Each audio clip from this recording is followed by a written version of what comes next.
So जय महाराष्ट्र मित्रांनो, आज मी जात आहे माझ्या लाडक्या काका आणि मावशीचं घर बघायला. तर तुम्ही या व्लॉगमध्ये सहभागी व्हा अशी मी तुम्हाला विनंती करत आहे. तर मी जात आहे माझ्या लाडक्या काकाचं आणि मावशीचं घर बघायला. तर इथून आमच्या गावातून हा थेट रस्ता आहे. एक जातो बंदराकडे आणि एक जातो इकडे. तर इकडे त्यांचं हे सुंदर असं नटलेलं हे घर तुम्ही बघू शकता गाईज. मस्त 2 मजला आहे. आपण आता घरात प्रवेश करू. ह्या पायऱ्या आहेत. इथं तर फाटक लावले, तर गाईज काळजी करू नका, हे फाटक आपण काढू शकतो. 1 मिनिट गाईज, हे फाटक आपण बाजूला करू.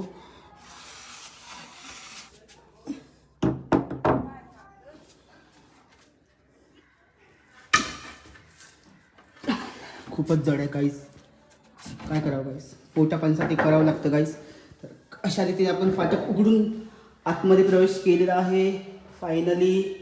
तर तुम्ही बघू शकता असं हे सुंदर नटलेलं घर. आधी आपण बेडरूम बघूया. हा आहे बेडरूम. आय थिंक इथलं काम व्हायचं आहे पूर्ण. हा पूर्ण बेडरूम. दरवाजा तुम्ही बघू शकता गाईज. तर आता आपण किचन बघू. हा किचन आहे गाईज. ह्याचं पण काम थोडं व्हायचं आहे. वाव, मस्त लागेल गाईज. हा आहे मोरी आणि हा आहे बाथरूम आणि हा मंगला दरवाजा आहे गाईज. आमच्या गावी अशी पद्धत असते की प्रत्येक घराला 2 दरवाजे असतातच. चला गाईज, आता आपण वरचा मजला बघू. शिड्या चढू गाईज.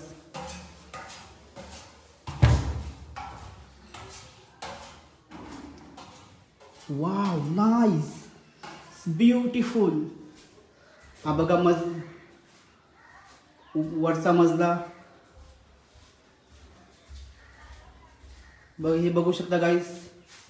माझ्या लाडक्या काका काकीचं घर, त्यांचे 2 अनमोल रतन. ही बघा बाल्कनी. इथून गाईज बघू शकता आमच्या गावचा समुद्र, कोलीवाडा, बोटी बिटी सगळं बघू शकता.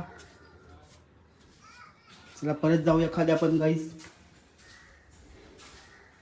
बघा इथलं काम पण पेंटिंग आहे. चला हा आहे जिना.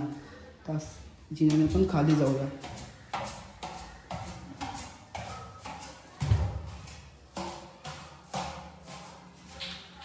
बघू शकता हे सुंदर असलेलं घर जे माझ्या लाडक्या काकाचं आणि मावशीचं आहे. तर आपण बाहेर जाऊया.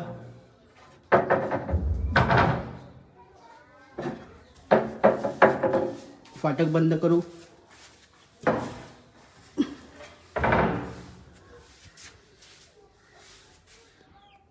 तर गाईस आपण फाटक जसं होतं तसं लावले, बघू शकता. आता आपण खाली जाऊन परत एक